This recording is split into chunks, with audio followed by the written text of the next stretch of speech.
బ్రహ్మేంద్ర స్వామి భవిష్యత్తులో జరగబోయే అనేక విషయాలు ముందుగానే దర్శించి తాళపత్ర గ్రంథాలలో రచించి భద్రపరిచినవి. ప్రస్తుత కాలంలో జరిగే అనేక విషయాలను ఆయన చెప్పిన కాలజ్ఞానానికి సమన్వయించుకుంటూ బ్రహ్మంగారు అప్పుడే చెప్పారు అనడం వినడం మనకు పరిపాటే. పటిష్టమైన కుటుంబ వ్యవస్థ, ప్రాచీన నాగరికత, సుదీర్ఘ చరిత్ర కలిగిన దక్షిణాసియా దేశాలలో ఇలా చెప్పిన వారి పేర్లు అనేకం వెలుగులో ఉన్న ప్రపంచమంతా పరిచయం ఉన్న పేరు మాత్రం నోస్ట్రడామస్. ఆయన చెప్పినవి అనేకం జరిగినట్లు అంతర్జాతీయంగా ప్రజల విశ్వాసం. ఆయన భవిష్యత్తు గురించి చెప్పిన వివరాలు బ్రహ్మంగారిలానే మర్మంగా ఉంటాయి. అవి కూడా జరుగుతున్న వాటితో సమన్వయపరుచుకుంటారు. బ్రహ్మంగారు ఆంధ్రుల ఇంట జన్మించిన కారణంగా ఆయన సరస్వతీ నదీ తీర ప్రాంతంలో జన్మించారని చెప్పిన కాలజ్ఞానంలో ఆంధ్రదేశంలో పలు ప్రదేశాలు చోటు చేసుకున్నాయి. అనేక దేవతలు కూడా చోటు చేసుకున్నారు. గాంధీ మహాత్ముని జననం ఆయన జాతిని కూడా వివరిస్తూ సూచింపబడింది. ఆంగ్లేయ మహ్మదీయ పాలన, విజయనగర పతనం లాంటి చారిత్రక రాజకీయ పరిణామాలు సూచింపబడ్డాయి. ప్రకృతి ప్రకోపాలు, వింతలు, చోద్యాలు, బాబాల రాక వలన అనేక విధాలుగా ప్రజల వంచనకు గురికావడం లాంటి సామాజిక విషయాలు వీటిలో చోటు చేసుకున్నాయి. ఆయన కలియుగాంతాన తిరిగి వస్తానని పదే పదే పునరుద్ఘాటించారు. ఆయన వచ్చే ముందు కలిగే ఉత్పాదనలు సూచింపబడ్డాయి. ఒక సందర్భంలో ఆయన పునర్జన్మల వాటి కాలం ఆయన వివరించిన తీరు నమ్మడం సామాన్యులకు కష్టమే. వేశ్యల వలన ప్రజలు భయంకర రోగాలకు గురవుతారు. మనుషులు వావి వరసలు లేకుండా ప్రవర్తిస్తారు. వారికి డబ్బే ప్రధానమవుతుంది.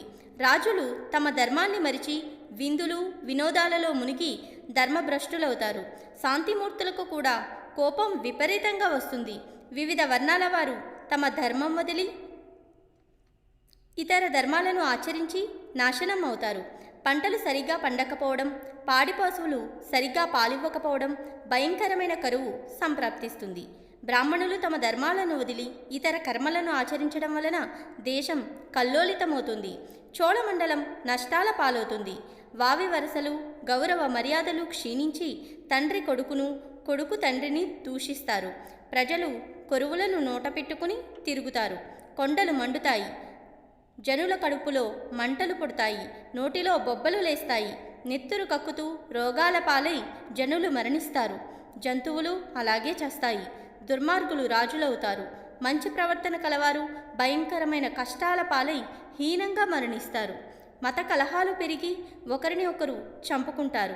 అడవి మృగాలు గ్రామాలు పట్టణాల్లో ప్రవేశించి మానవులను చంపుతాయి. నీళ్లతో దీపాలను వెలిగిస్తారు. ఇతర దేశస్థులు భారతదేశాన్ని పాలిస్తారు. మాచర్లలో రాజులంతా ఒక స్త్రీ వలన కలహించుకుని మరణిస్తారు. పట్టపగలే చుక్కలు కనిపించి కొంతమంది ప్రజలు మరణానికి హేతువవుతాయి. ఒకరి భార్యను ఒకరు వశపరుచుకుంటారు. స్త్రీ పురుషులిద్దరూ కామపీడితులవుతారు. వెంకటేశ్వర క్షేత్రంలో దొంగతనాలు జరుగుతాయి. మహ్మదీయులు దేవాలయాన్ని దోచుకుంటారు. 5000 ఏళ్ల తరువాత కాశీలో గంగ కనిపించకుండా మాయమైపోతుంది. చెన్నకేశవస్వామి మహిమలు నాశనమవుతాయి. కృష్ణానది మధ్య బంగారు తేరు పుడుతుంది. అది చూసిన వారికి కండ్లు పోతాయి. ప్రపంచంలో పాపుల సంఖ్య పెరిగి పుణ్యాత్ముల సంఖ్య క్షీణిస్తుంది. 5000 ఏళ్ల తరువాత నేను వీరభోగ వసంతరాయలుగా అవతరించి ఆత్ములను కాపాడి పాపాత్ములను శిక్షిస్తాను. నా భక్తులను తిరిగి నన్ను చేరుకుంటారు. వెంకటేశ్వరునికి మహమ్మదీయులు కూడా పూజలు చేస్తారు. కృష్ణ గోదావరి మధ్య పశువులు కూడి మరణిస్తాయి. తూర్పు నుండి పడమరకు 1 యోజనము ప్రమాణం వెడల్పుగా ఆకాశంలో చెంగావి చీర కట్టినట్లుగా కనబడుతుంది. ఎంతోమంది మార్బలం ఉన్న రాజులు సర్వనాశనమైపోతారు. గ్రామాలలో చోరులు పెరిగిపోతారు. పిడుగులు పడి నదులు ఇంకిపోతాయి. విచిత్ర వ్యాధులు పుట్టి ప్రజలు కూర్చున్నవారు కూర్చున్నట్లు, నిలబడిన వారు నిలబడినట్లు మరణిస్తారు. రాత్రింబవళ్ళు గద్దలు గుంపులు గుంపులుగా కూడి అరుస్తాయి. నీటిలోని చేపలు తాము చూస్తామని పలుకుతూ వెలుపలికి వస్తాయి. శ్రీశైల పర్వతానికి ఒక ముసలి వస్తుంది. అది భ్రమరాంబ గుడిలో దూరి 8 రోజులు ఉండి మేకలా కూసి మాయమైపోతుంది. శ్రీశైలంలో అగ్ని వర్షం పుడుతుంది. గుగ్గిళ్ళ బసవన్న రెంకెలు వేస్తారు. కణకణమని కాలు దువ్వుతారు. సూర్యమండలం నుండి మాటల రూపంలో శబ్దం వినబడుతుంది. విషవాయువు కొట్టినప్పుడు శివుని కంట నీరు కారుతుంది. గ్రామాలలో పట్టణాలలో నెత్తుటి వాన కురుస్తుంది. సూర్యుడు చంద్రుడు ఉన్నంతకాలం నా మఠానికి పూజలు జరుగుతాయి. నా మఠానికి ఈశాన్యంలో ఒక చిన్నదానికి ఒక చిన్నవాడు పుడతాడు. అతడు నేనే దేవుడినని నన్ను పూజించండి అని పలుకుతారు. నెల్లూరు సీమ మొత్తం నీట మునుగుతుంది. నేను శ్రీ వీరభోజ్యుడినై ఈ ప్రపంచంలో ఉద్భవిస్తాను. కలియుగం 5000 సంవత్సరముల నుండి గడిచిన తరువాత దుష్ట శిక్షణ శిష్ట రక్షణార్థం వస్తాను. నేను వచ్చే ముందు సంభవించే పరిణామాలు విను. ఉప్పు కొడూరులో ఊర చెరువులో ఉత్పాతాలు పుడతాయి. నిజాయితీతో వ్యాపారం చేసే వర్తకులు క్షీణించిపోతారు. 14 నగరాలను జలప్రవాహాలు ముంచెత్తుతాయి. నేను రావడానికి ఇది ప్రబల నిదర్శనం. 4 వర్ణాల వారు గతి తప్పి నడుస్తారు. దేశంలో పెద్ద పొగమేఘం కమ్ముకుంటుంది. ప్రజలు దానిలో చిక్కుకుని మరణిస్తారు. 5972 ధాతునామ సంవత్సరాన మాఘ శుద్ధ బుధవారం రోజున పట్టబగలే 18 పట్టణాలు దోపిడీకి గురవుతాయి. కోటి దూపాటిలో కొచ్చర్ల కోటలో కోడి మాట్లాడుతుంది. జనులలో అత్యధికులు ఇచ్చిన సొమ్ము దిగమింగి అబద్ధాలాడి బాకీలు ఎగకొడతారు. కోమటి కులంలో 25 గోత్రాల వారు మాత్రం మిగిలి ఉంటారు. ఉత్తర దేశంలో ఉత్తమ భేరి కోమటి మహాత్ముడై నిలుస్తాడు. ఆ కోమటిని ప్రపంచమంతా కీర్తిస్తారు. మధుర మీనాక్షమ్మ మనుషులతో మాట్లాడుతుంది. పట్టపగలు ఆకాశంలో నుండి పిడుగుల వాన పడి నిప్పుల వాన కురుస్తుంది. అందులో కొందరు మరణిస్తారు. పంది కడుపున ఏనుగు పుడుతుంది. మేక కడుపున 5 తలల మేకపోతు పుడుతుంది. బనగానపల్లెలో కాలజ్ఞాన పాతర మీద వేప చెట్టుకు చామంతి పూలు పూస్తాయి. గుణవంతులందరూ బనగానపల్లె చేరుకుంటారు. బనగానపల్లె నవాబు కొంతకాలం మాత్రమే పాలన చేస్తారు. ఆ తరువాత బనగానపల్లెను ఇతర రాజులు స్వాధీనపరుచుకుంటారు. అద్దంకి నాంచారమ్మ ముందుగా మాట్లాడుతుంది. అందువల్ల ఎందరో నష్టపోతారు. గోలుకొండ నుంచి 2 పిల్లలు పట్టణం ఏలుతారు. మహానంది మరుగున మహిమలు పుడతాయి. నేను రాబోయే ముందు ఒక చిత్రం జరుగుతుంది. దాన్ని గుర్తించిన వారిని నేను రక్షిస్తాను. 4 నిలువుల ఎత్తుగల ఆజానుబాహువులు మేమే వీరభోజ వసంతరాయలమని చెబుతారు. నిజమైన భక్తులు ఈ మాటను నమ్మరు. మూఢులు మాత్రం నమ్ముతారు. మరొక విచిత్రం పుడుతుంది. వీపున వింజామరులు అరికాలున తామర పద్మం కలిగిన వారు వస్తారు. వారిని చూసి నేనని భ్రమపడవద్దు. నా రాకకు గుర్తు ఏమిటంటే కందిమల్లయ్య పల్లిలో నవరత్న మండపం కడతారు. ఆ పల్లె పెరిగి పట్టణంగా మారుతుంది. కంచి కామాక్షమ్మ కన్నుల వెంట నీరు కారుతుంది. ఈ సంఘటన తరువాత 100లాది మంది మరణిస్తారు. ఆవు కడుపులోని దూడ అదేవిధంగా బయటకు కనిపిస్తుంది. పిల్లలు లేని స్త్రీలకు పిల్లలు పుడతారు. కృష్ణా గోదావరుల మధ్య మహాదేవుడను పేరు శైవుడు జన్మించి మతభేదం లేకుండా గుడులు గోపురాలు నిర్మించి పేరు ప్రఖ్యాతలు పొందుతాడు. ఊరూరా గ్రామదేవతలు ఊగిసలాడుతారు. కాశీ కుంభకోణ గోకర్ణ క్షేత్రాల మహిమలు తగ్గిపోతాయి. కంచి మహత్యం మాత్రం పెరుగుతుంది. ఆనందనామ సంవత్సరాలు 13 గడిచే వరకు ఈ నిదర్శనాలు కనిపిస్తుంటాయి. పతివ్రతలు పతితలవుతారు. వావి వరుసలు పాటించకుండా ప్రవర్తిస్తారు. ఆచారాలన్నీ సమసిపోతాయి. రాయలవారి సింహాసనం కంపిస్తుంది. కురుమ సంతతి రాజులందరినీ జయించి దక్షిణంగా బోయి రామేశ్వరం దిక్కున రాయుల దళాలను తరిమి యుద్ధాలు చేసి నర్మదా నదిలో కత్తులు కడిగి కాశీకి వచ్చి రాయల తల చూస్తారు. ఈ సమయంలో హస్తినాపురిలో మహామారి అనే శక్తి పుడుతుంది. రామేశ్వరం వరకు ప్రజలను నాశనం చేస్తుంది. రాయలు విజయనగరం పాలించే సమయంలో గజపతులతో పోరు జరుగుతుంది. శ్రీశైల క్షేత్రాన కళ్ళు చేపలు అమ్ముతారు. వేశ్యగృహాలు వెలుస్తాయి. మందుమాకులకు లొంగని వ్యాధులు ప్రబలుతాయి. స్త్రీ పురుషులంతా దురాచారపరులవుతారు. స్త్రీలు భర్తలను దూషిస్తారు. ఢిల్లీ ప్రభువు నశించిపోతారు. వైష్ణవ మతం పైకి వస్తుంది. శైవ మతం తగ్గిపోతుంది. నిప్పుల వాన కురుస్తుంది. గుండ్లు తేలుతాయి. బెండ్లు మునుగుతాయి. చివరకు శివశక్తి అంతా లేకుండా పోతుంది. విజయనగరాన కోటలో రాయల సింహాసనం బయటపడుతుంది. ఇందుకు గుర్తుగా గ్రామంలో రాతి విగ్రహాలు ఊగిసలాడతాయి. అప్పుడు బిజ్జలరాయుని కొలువులో రాయల సింహాసనం బయటపడుతుంది. ఇలా బ్రహ్మంగారు కడప నవాబుకు కాలజ్ఞానం బోధించి మంత్రదీక్ష ఇచ్చి ఆశీర్వదించాడు. పండితుల ముందు బండి ఎక్కి వీరబ్రహ్మం పోతుండగా వారు అహంభావంతో బండి దిగి శరణ వేడమంటారు. వీరబ్రహ్మం బండి దిగి వారిని బ్రహ్మం పరబ్రహ్మం అంటే తెలుపమని, సంధ్య వాచినంత మాత్రాన, పంచాంగం తెలుసుకున్నంత మాత్రాన బ్రహ్మం తెలియదని చదివినా చదవకున్నా బ్రహ్మం పరబ్రహ్మం తెలుసుకోవచ్చునని వివరిస్తారు. ఆ తరువాత వారికి కాలజ్ఞాన విశేషాలు చెప్తారు. నేను కలియుగం 5000వ సంవత్సరంలో 1898 వీరభోగ వసంతరాయలుగా దుష్ట శిక్షణ శిష్ట రక్షణార్థం భూమిపై అవతరిస్తాను. మార్గశిర మాసంలో దక్షిణ భాగంలో ధూమకేతువనే నక్షత్రం ఉదయించి అందరికీ కనబడుతుంది.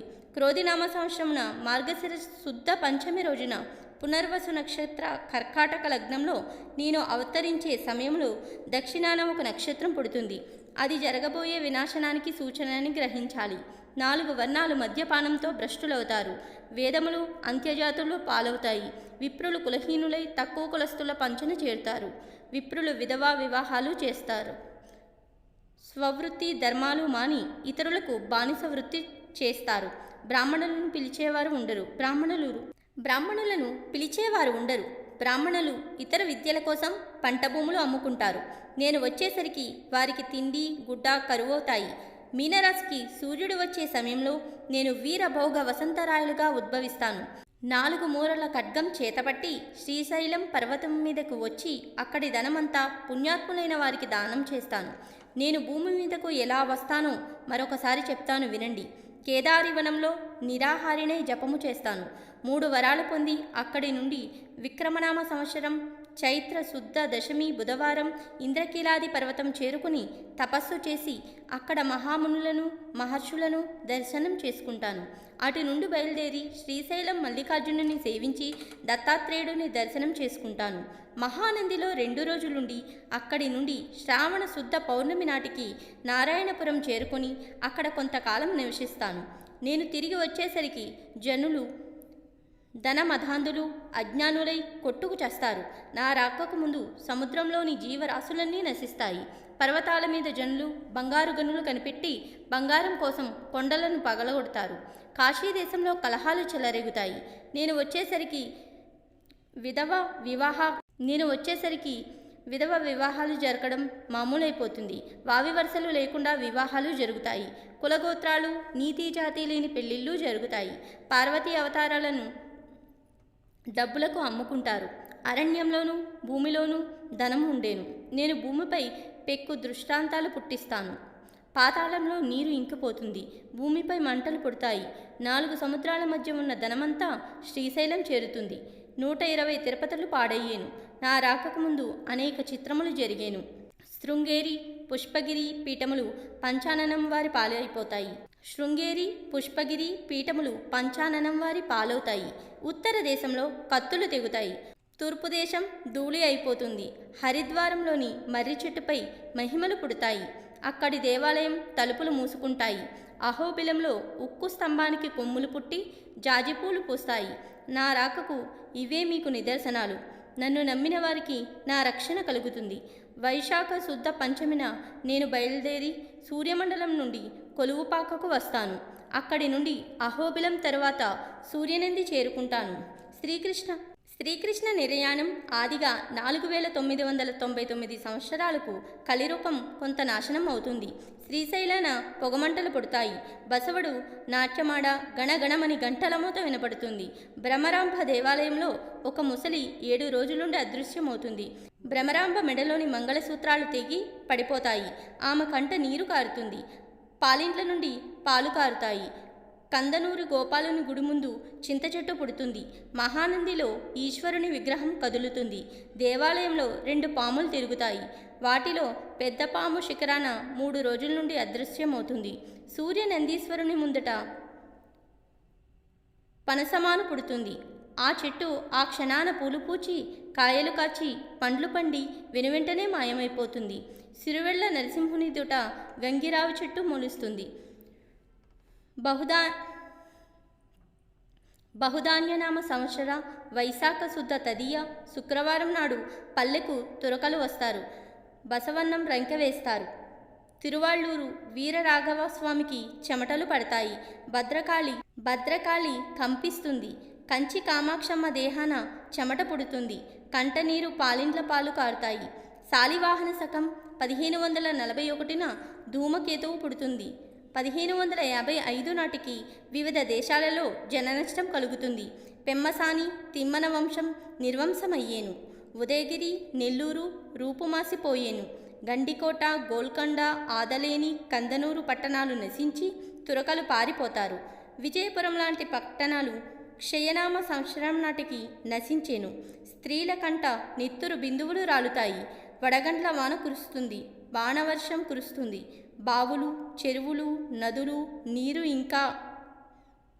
ఇంకినా జజ్జేరు నీరు మాత్రం ఇంకిపోదు.